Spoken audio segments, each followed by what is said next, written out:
El tema que vamos a ver a continuación es digestibilidad y sus métodos para evaluarlos. Corresponde al tema número 3 y está destinado a la comisión C de agronomía y a todas las comisiones de veterinaria. Antes de empezar a ver qué es la digestibilidad en sí,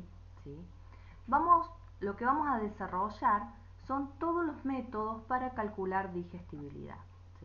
El método que vamos a ver es el primer método, que es el método in vivo, donde se utilizan animales, y entonces viendo este método me va a ayudar a entender lo que es digestibilidad.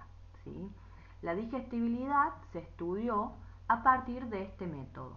Vamos a ver el método in vivo, que como la palabra lo dice, necesitamos animales, que sería la parte in vivo, para ver cuán digestible es un alimento.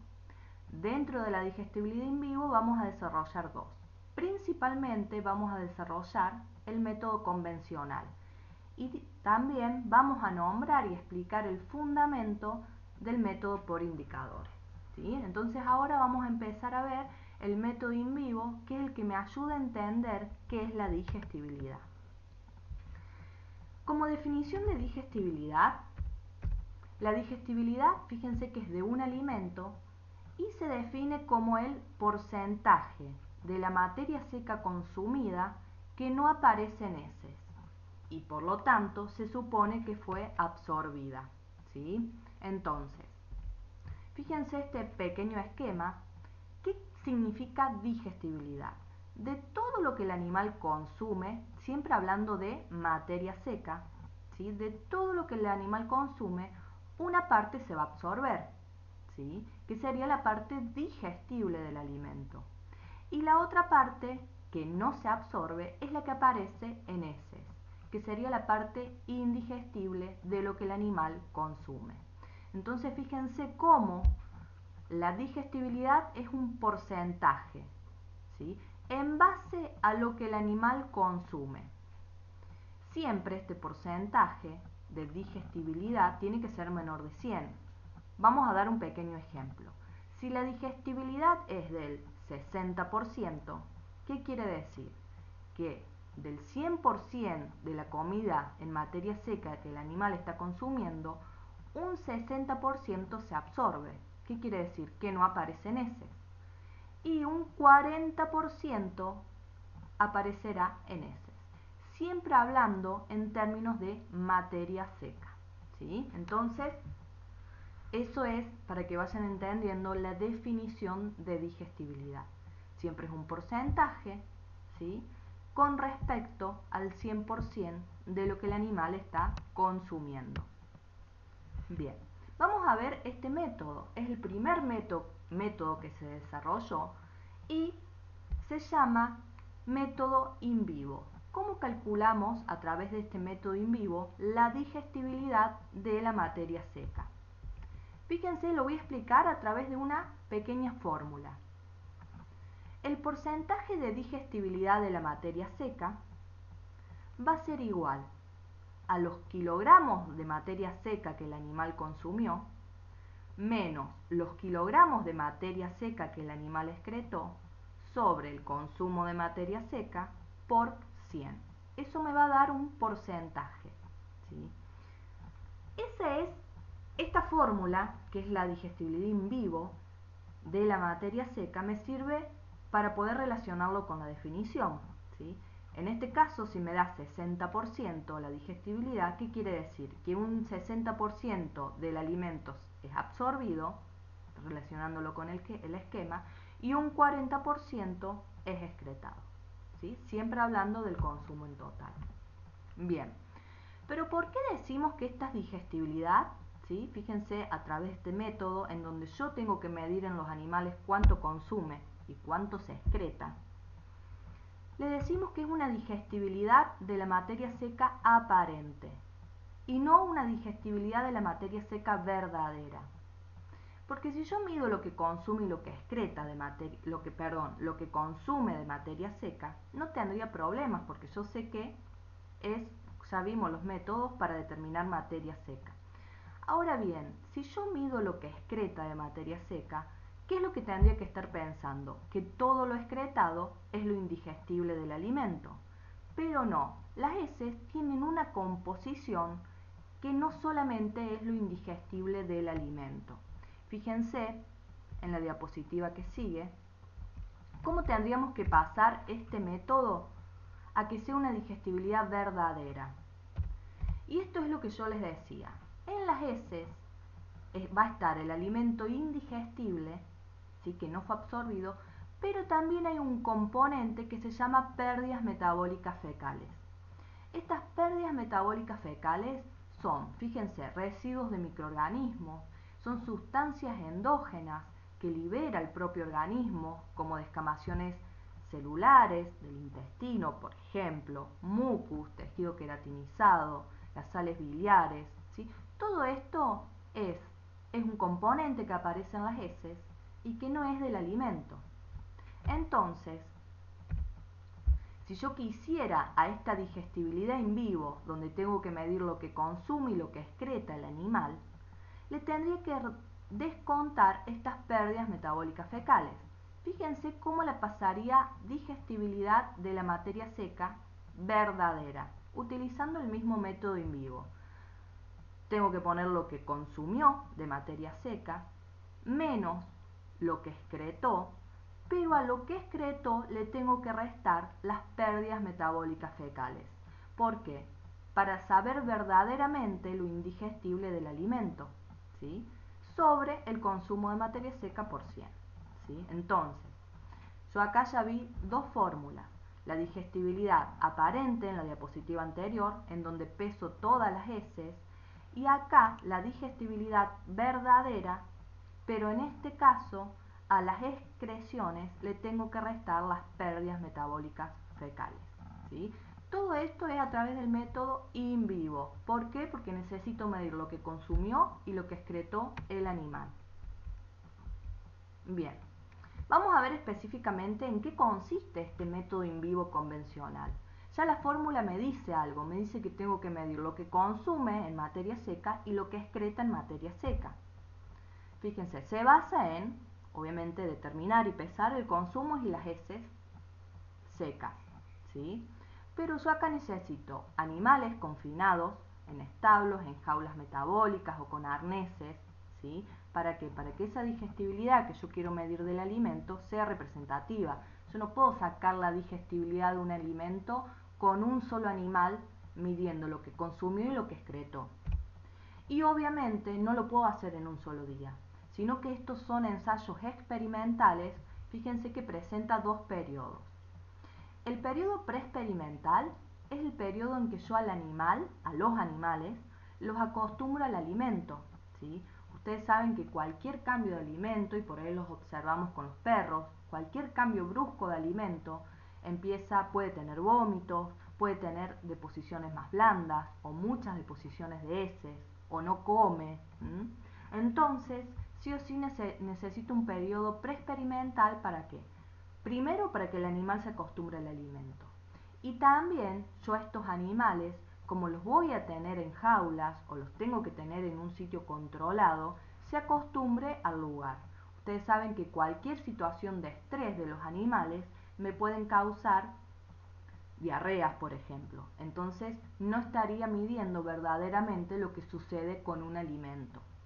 Y después necesito un periodo experimental que consiste en 10 días, que es donde yo sí voy a medir todo lo que el animal consume y todo lo que el animal excreta por día.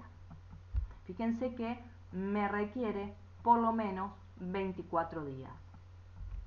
Bien, entonces, la fórmula del método convencional ya la vimos antes. El porcentaje de digestibilidad de la materia seca aparente, en este caso es aparente, porque yo a la excreción la estoy pesando todas, sin discriminar las pérdidas metabólicas fecales, es igual a lo consumido menos excretado sobre consumido. Fíjense que acá no le ponemos el consumo, porque otra forma de calcular consumo es ofrecido menos rechazado. ¿Qué quiere decir? Yo al animal le ofrezco tantos kilos y me rechaza, y yo veo que tiene en el comedero tantos kilos. con esta diferencia voy a saber lo que verdaderamente consumió el animal, ¿sí? En los problemas ya vamos a ver que a veces le ponemos el consumo directamente o a veces le ponemos lo que se ofreció y lo que se rechazó. Tienen que hacer esa pequeña diferencia para saber cuál es el consumo. Acá se los colocamos así, pero bueno, para que tengan en cuenta que esto es consumo. Entonces, la digestibilidad de la materia seca aparente de todo el alimento, de toda la materia seca, es consumido menos excretado sobre consumido por 100. Algo a tener en cuenta es que cuando realizo esta fórmula tengo que usar las mismas unidades, ¿sí? Yo, si pongo consumido en kilos, a los excretados lo tengo que colocar en kilos. Eso lo tienen que tener en cuenta. Y por otro lado, también tienen que tener en cuenta que lo consumido y lo excretado siempre va en materia seca, ¿sí? A veces se lo damos en materia seca o a veces le damos el porcentaje de materia seca y lo tienen que calcular. Bien. Bueno, acá a modo de ejemplo, lo que son las jaulas metabólicas, los arneses, principalmente fíjense en las jaulas metabólicas, en donde se mide verdaderamente lo que el animal consume y luego tiene un sistema que va recolectando todas las heces. Bien, ¿cuáles son las limitaciones de la digestibilidad in vivo? Bueno, vamos a empezar, no vamos a seguir este orden, pero la principal es un método experimental. ¿Qué quiere decir? No es un método de rutina, ¿sí? ¿Por qué? Porque es muy laborioso, requiere mucho tiempo, ¿sí? Se necesita muchos animales para hacerlo correctamente y mucho volumen de alimento para alimentar a los animales. Fíjense que esta digestibilidad, midiendo la digestibilidad, no considera las pérdidas energéticas por orina y gases, por orina y metano, que son los gases. ¿Esto qué quiere decir? Que yo acá estoy midiendo en la digestibilidad solamente las pérdidas que hay en heces, ¿sí? Pero ese alimento que se absorbió sigue habiendo pérdidas. Entonces, que la digestibilidad del alimento absorbido no significa que esté un 100% disponible para los animales, sino que siguen habiendo pérdidas. Y otra es que no informa sobre el sitio y la cinética de digestión. ¿Por qué? Porque yo estoy midiendo lo que el animal consume y lo que el animal excreta. Yo no estoy midiendo en dónde se absorbió principalmente, en dónde no se absorbió, ¿sí? Mido en general de lo que consumió, lo que no aparece en heces. Pero este es un método que sirve como referencia para validar. No es un método rutinario. ¿Qué quiere decir? Ustedes cuando lleven un análisis, un alimento para calcularle digestibilidad a un laboratorio, no es este método el que se usa, porque imagínense la cantidad de alimentos que tendrían que llevar y la cantidad de animales que tendríamos que tener. Pero es el método que sirve para validar todos los otros métodos que vamos a ver a continuación. Bien, vamos a ver este pequeño y vamos a ir por parte. Este pequeño cálculo dice, en un ensayo a galpón se estudió la digestibilidad de un forraje conservado. Por ejemplo, vamos a poner que es un forraje conservado. Los resultados fueron los siguientes. El consumo fue de 1080 gramos de forraje conservado, que tiene un 91% de materia seca. La excreción fue de 930 gramos de heces, con un 39,5% de materia seca. Vamos con el A y vamos a ir por parte. Me dice, calcule la digestibilidad de materia seca aparente. Entonces, yo acá tengo que ver que lo que me dice es el consumo y la excreción, pero me lo dan como en materia verde, con el contenido de agua. Yo lo que tendré que hacer es pasar esos datos a materia seca. Entonces, si 1080 gramos es mi 100%, ¿cuánto es el 91%? Y ahí voy a tener lo que consumió en materia seca. Y después tengo que hacer otra regla de 3 simple con respecto a las excreciones. Si 930 gramos de heces frescas es mi 100%, 39,5%, ¿cuánto es? Y de esa forma voy a obtener lo que consumió y excretó de materia seca. Entonces, yo acá ya puse los resultados, el consumo de materia seca y las heces secas, ¿sí? Entonces ahora ya con estos dos datos en materia seca puedo calcular la digestibilidad de la materia seca. ¿Y por qué va a ser aparente? Porque no tengo el valor de las pérdidas metabólicas fecales. Tengo solamente el valor de las heces. Entonces, lo primero que hago es colocar la fórmula para ver los datos que me faltan o los datos que tengo. La digestibilidad de la materia seca aparente es igual al consumo de materia seca menos la excreción de materia seca sobre el consumo de materia seca por 100. Yo tengo todos los valores, por lo tanto puedo calcular la digestibilidad. Coloco lo que consumió de materia seca menos lo que excretó de heces secas sobre el consumo de materia seca y me da el porcentaje de digestibilidad aparente. Fíjense que este forraje conservado tiene un 62,6% de digestibilidad. ¿Qué quiere decir? Que un 62,6% se va a absorber y el resto va a aparecer en heces. Si yo calculo cuánto es el porcentaje que aparece en heces, va a ser el 37,4%. Del 100% que el animal consumió, un 62,6% se absorbe y un 37,4% aparece en heces. Bien, una vez que calculamos la digestibilidad aparente de la materia seca, fíjense lo que me dice el inciso B, y yo acá lo escribí. La FDN, acuérdense que cuando decimos FDN es lo mismo que pared celular, del material conservado, del heno, es de un 41% y de las heces es del 51,5%. Y ahora sí, esto no lo vimos antes. Fíjense que dice, calcule la digestibilidad de la FDN. Bien, ¿qué quiero decir con esto? Y fíjense esta fórmula. Yo puedo calcular la digestibilidad de cualquiera de los componentes. Si antes calculamos la digestibilidad de la materia seca, en donde poníamos lo que consumió de materia seca y lo que excretó de materia seca. Pero fíjense cómo también en esta fórmula, colocando lo que consumió de FDN y lo que excretó de FDN, con la misma fórmula, consumido menos excretado sobre consumido, yo puedo calcular la digestibilidad de la FDN o de cualquier otro componente. Si yo tengo, por ejemplo, lo que consumió de proteína bruta menos lo que excretó de proteína bruta sobre lo que consumió de proteína bruta, siempre multiplicado por 100, voy a obtener la digestibilidad de la proteína bruta, ¿sí? Bien. Entonces, si me pide la digestibilidad de la FDN, lo primero que hacen, escriban la fórmula para darse cuenta cuáles son los datos que tienen que calcular. Entonces, si me pide la digestibilidad de la FDN, tengo que poner lo que consumió de FDN y lo que excretó de FDN sobre lo que consumió de FDN. ¿Yo qué datos tengo? Esto está relacionado con el inciso A, tengo lo que consumió de materia seca sobre las heces secas. Fíjense, y tengo el porcentaje, fíjense, yo acá en la fórmula tengo que poner lo que consumió de FDN. Y yo tengo, con respecto al dato del inciso A, lo que consumió de materia seca. Pero ¿cuánto tiene el consumo, cuánto tiene el alimento de FDN? Y el problema me lo dice, que tiene un 41%.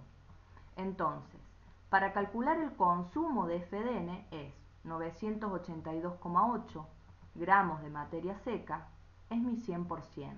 El 41%, 402,9 gramos de FDN, es lo que consumió de FDN. Fíjense, chicos, cómo el porcentaje de FDN siempre es base a la materia seca. Y luego hago lo mismo con las excretas. Me dice que las heces tienen un 51,5% de FDN. ¿Y cuánto excreta? 367,35 gramos. Hago una regla de 3. Los 367,35 gramos de heces en materia seca es mi 100%. 51,5% de FDN van a ser tantos gramos que el animal excreta de FDN o de pared celular. Entonces ahora con estos dos datos, los tengo los dos en gramos y los dos son FDN, puedo reemplazar la fórmula para calcular la digestibilidad. Reemplazo el consumo de FDN donde corresponde, las heces de FDN por 100. Y me da que el porcentaje de FDN es de un 53%. ¿Qué quiere decir? De toda la FDN que el animal consume, siempre hablando acá de FDN, un 53% se absorbe y un 47%, que va a ser el restante, es la FDN que aparece en heces. ¿Sí? Bien. Y la C me dice, ¿la digestibilidad de la FDN es aparente o es real? Si nosotros nos acordamos en las diapositivas anteriores, cuando medíamos la digestibilidad de la materia seca con el método in vivo, decíamos que era aparente porque pesábamos todas las heces. ¿Sí? Bien. Ahora bien, fíjense, si yo mido la digestibilidad de la FDN con este método, con el método que vimos anterior, in vivo, y me dice, ¿es real o es aparente? Fíjense, la digestibilidad de la FDN, al igual que los otros componentes de la pared celular, como celulosa, hemicelulosa, siempre es una digestibilidad real, ya que los mismos, como forman parte exclusiva de las células vegetales, encontrar FDN en las heces significa que esa FDN va a venir del alimento. ¿Por qué? Porque el organismo en ninguna de sus secreciones va a tener pared celular. Entonces, la pared celular que aparece en heces va a venir sí o sí del alimento. ¿Sí? Nunca va a formar parte de las pérdidas metabólicas fecales. ¿Por qué? Porque las descamaciones de los animales no son células vegetales. ¿Sí? Ahora bien, fíjense que acá les doy varios ejemplos para que ustedes analicen si es real o es aparente. Si yo realizo la digestibilidad de la materia seca, siempre va a ser aparente. ¿Por qué? Para que sea real les tengo que restar las pérdidas metabólicas fecales. Pero si yo peso todas las heces, las pérdidas metabólicas fecales contienen materia seca. ¿Sí? Las descamaciones del organismo contienen materia seca. Entonces va a ser aparente.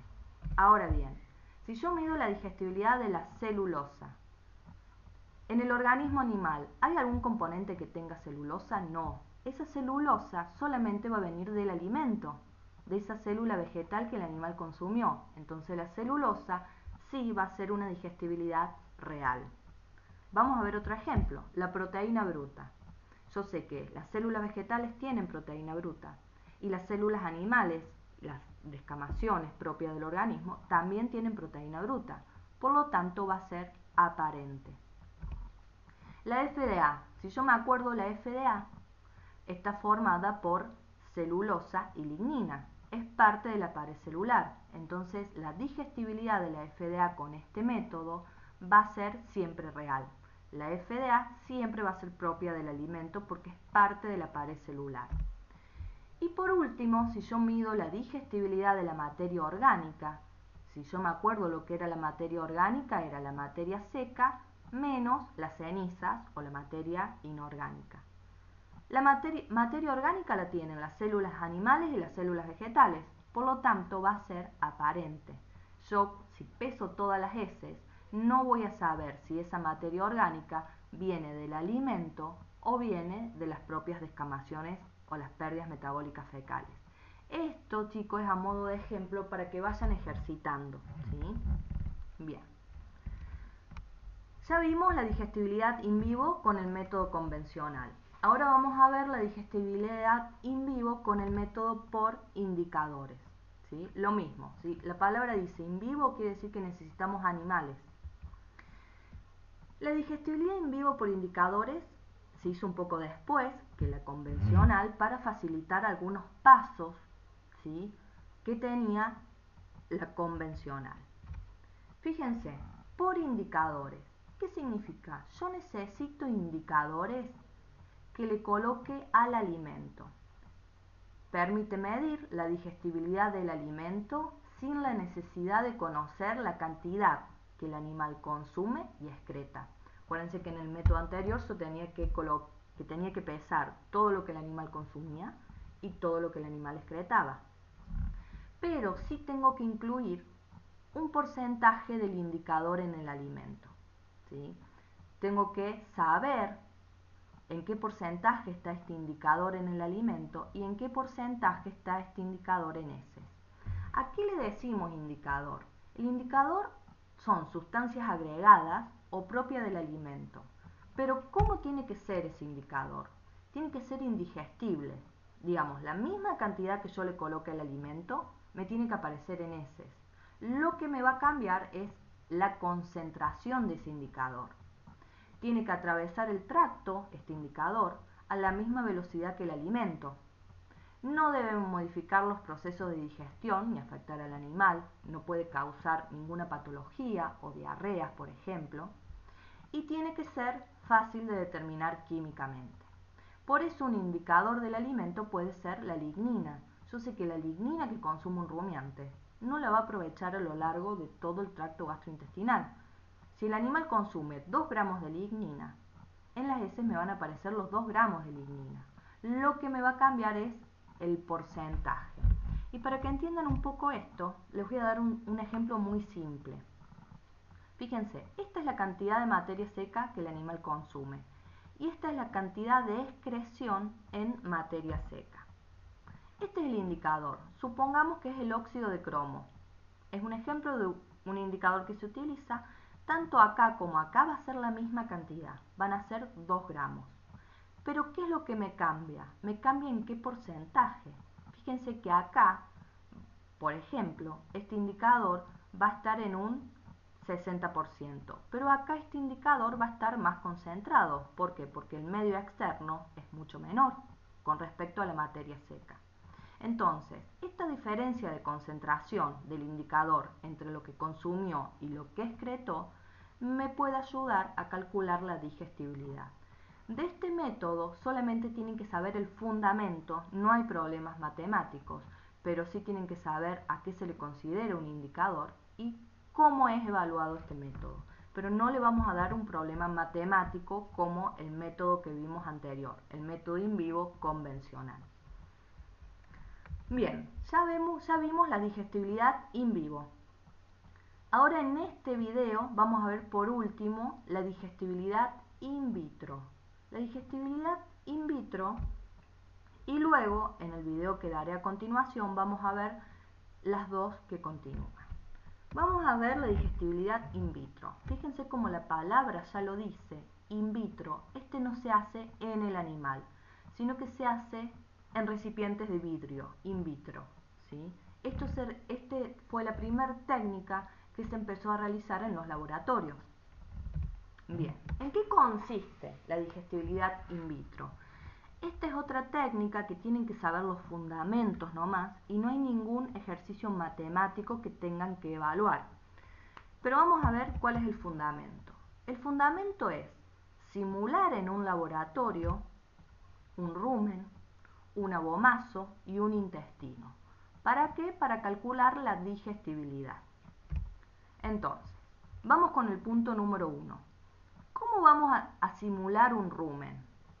¿Sí? Sí o sí, para simular un rumen yo tengo que tener el contenido ruminal de un animal. Acuérdense que en el contenido ruminal o licor ruminal, como se llama muchas veces, yo tengo todos los microorganismos que me van a degradar ese alimento, ¿sí? Entonces sí o sí necesito un ovino o un bovino fistulado, ¿sí? Esta es una fístula ruminal en donde tiene una tapa hermética pero se puede abrir y se le saca el licor ruminal, ¿sí? El líquido ruminal, ¿por qué? Porque ahí tengo los microorganismos que van a ser los primeros que me van a empezar a degradar el alimento. Bien, entonces, yo en un recipiente tengo que preparar el inóculo, ¿sí? Y tengo que simular lo mejor posible un rumen. Entonces yo tengo que poner en un recipiente, ya vamos a ver las características del recipiente, pero le tengo que colocar el licor ruminal, ¿sí? Que es lo que me va a dar un animal, más saliva artificial. Fíjense que se le agrega, ¿sí? Esta saliva viene en polvo, se le agrega ¿para qué? Para mantener el pH adecuado. Acuérdense que la saliva tiene mucho bicarbonato, que es el que me ayuda a mantener el pH adecuado en el rumen. Obviamente, si estamos hablando de un rumen, no tiene que tener oxígeno, tiene que ser un medio anaeróbico. El pH tiene que ser de 6,9 o 7, que eso es lo que me va a dar la saliva artificial. ¿Para qué? Para que los microorganismos yo me asegure que estén vivos. Y tengo que tener una temperatura que es de 38,5, que es la temperatura propia del animal, ¿sí? En este caso, en el rumen. Entonces, ¿qué hago en esta primera etapa? La primera etapa se llama de fermentación anaeróbica, que es la que simula el rumen. Fíjense,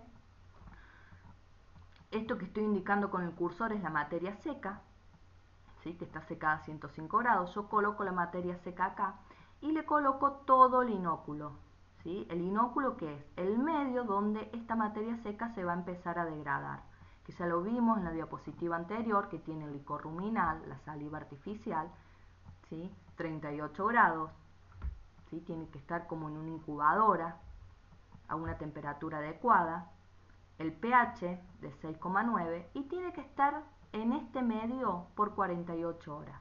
Fíjense cómo este recipiente de vidrio va a estar tapado, no me tiene que permitir el ingreso de oxígeno, pero sí tiene que tener una cánula que me permita la liberación de gases. ¿Por qué? Porque si yo me acuerdo, todo este proceso de fermentación me genera gases en el propio animal, por lo tanto acá también. Entonces me tiene que permitir la salida de gases. Y tiene que estar 48 horas. Estos son los parámetros, más el inóculo, que el inóculo nos referimos al licor ruminal, más la saliva artificial. Bien, cada 12 horas yo a este tubo lo voy a invertir. ¿Para qué? Para que simule los movimientos ruminales, ¿sí? Y la materia seca vuelva a tener contacto íntegro con todo lo que es el licor ruminal. Luego de las 48 horas, ¿yo qué hago? Lo centrifugo, ¿sí? Bien. Obviamente, luego de centrifugar, todo lo que me queda sedimentado significa que no se degradó en el rumen y que va a pasar a la segunda etapa, que es el abomazo. En esta etapa ruminal, ¿qué fracciones se degradan principalmente? Se degradan los carbohidratos estructurales y solubles y me dan como producto los ácidos grasos volátiles. Estos ácidos grasos volátiles quedan en el fluido, digamos, y en la centrífuga queda separado de la materia seca, ¿sí? Bien, esta es la primera etapa. Vamos a la segunda etapa, donde yo voy a tener lo que no se degradó a nivel ruminal. La segunda etapa le decimos etapa abomasal o etapa de digestión gástrica. ¿Qué es lo que tendré que simular acá? Un estómago verdadero, con sus características. Lo mismo, tengo un recipiente, tengo la materia seca que no se me degradó en la etapa anterior, y fíjense lo que le voy a colocar, la solución que le voy a colocar. Le voy a tener que colocar una solución de pepsina ácida. Acuérdense que la enzima que se encarga de empezar a degradar la proteína a nivel del estómago, a nivel gástrico, es la pepsina. Obviamente tiene que ser ácida, ¿por qué? Porque se activa en un medio ácido, ¿sí? Bien, tiene que estar 48 horas, lo mismo en esta etapa. La misma temperatura del rumen, 38,5, pero fíjense acá el pH. El pH tiene que ser de 1,2, ¿sí? Tiene que ser todas las condiciones propias. Fíjense que no está en un ambiente anaeróbico, ¿sí? Porque este no actúa por fermentación, la gástrica, sino que a nivel de enzimas liberadas por el organismo. Bien, una vez que yo tengo, ¿sí? Que los dejé 48 horas, esto voy a filtrarlo, ¿sí? Lo filtro. Este filtrado estaría simulando la etapa intestinal, ¿sí? ¿Qué quiere decir? Todo lo que me queda arriba del filtro no se me absorbió, y todo lo que pasa por este filtro milimétrico es lo que se absorbió. ¿sí? Todo lo que me queda arriba del filtro serían las heces. Estaría simulando las heces. Estas heces se secan, se llama residuo, se seca a 105 y se pesa. ¿Vamos? Entonces, ustedes de esta etapa tienen que de este método tienen que saber el fundamento y en qué consiste cada etapa. Obviamente, si yo voy a la etapa 1, esperen que vuelvo más atrás, acá. Si yo acá le coloco 1 gramo de materia seca y luego del filtrado tengo medio gramo, por diferencia, ¿sí? Yo voy a poder sacar cuál es la digestibilidad. Si yo pesé 1 gramo, empezó con la etapa ruminal, y luego del filtrado arriba me quedó, simulando las heces, medio gramo, significa que la digestibilidad va a ser de un 50%. Eso es para que sepan cómo lo calculamos, pero no le vamos a hacer calcular una fórmula o matemáticamente. Bueno, ¿qué fracciones se van a degradar acá en la digestión gástrica? Las proteínas, tanto sea proteínas del alimento como las proteínas bacterianas, ¿sí? Que son las que llegan al abomaso. Y los productos van a ser dipéptidos, ¿sí? Que estos dipéptidos pasan a la filtración, simulan ser absorbidos y todas las moléculas más grandes quedan retenidas arriba. Bueno, esta digestibilidad in vitro de Tilly Terry tiene ventajas y desventajas con respecto al in vivo. Lo ideal es el in vivo, pero sabemos que no puede ser un método de rutina. Fíjense, pero realizando este método in vitro, los valores son muy similares alcanzados a los métodos in vivo, ¿sí? Por eso ayudó mucho a acelerar los procesos. Y permite valorar gran número de muestras de alimentos, ¿sí? Una contrapartida es que tengo la necesidad de tener estos animales fistulados o canulados para obtener el licor ruminal. Ese licor ruminal, que se llama, en este caso lo llamamos el inóculo, tengo que ver bien qué es lo que el animal está consumiendo. ¿Por qué? Porque si yo quiero evaluar un alimento que sea altamente fibroso y este animal está consumiendo muchos hidratos de carbono solubles, los microorganismos que van a proliferar en uno y en otro no me va a servir para evaluar verdaderamente. Entonces tengo que ver bien qué es lo que está consumiendo el animal al que le voy a extraer el licor ruminal. Otra desventaja es que la muestra no sufre masticación ni rumia, ¿sí? Directamente es como que el alimento ya está disponible en el rumen, en este caso. Y bueno, y tiene un largo tiempo de valoración, ¿sí? Son 48 horas en el rumen, 48 horas en la etapa gástrica, más el secado de la muestra. Entonces, por lo menos una semana me lleva. Entonces, tampoco es tan rápido.